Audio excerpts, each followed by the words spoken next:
In front of me is OUKITEL RT8, and today I would like to show you how you can block app notifications.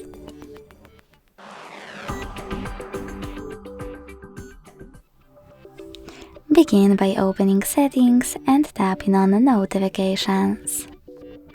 Then select App Settings under Manage and click on Most Recent right away.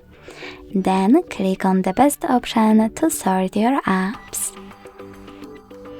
When you're ready, you can tap on blue sweater next to any app to block notifications from it. You can switch them back on by hitting the same, now grey one. If you want to, you can also tap on any of those apps available on the left and manage all notifications from here. Thanks so much for watching. If you enjoyed this video, leave a like, comment and subscribe. Bye!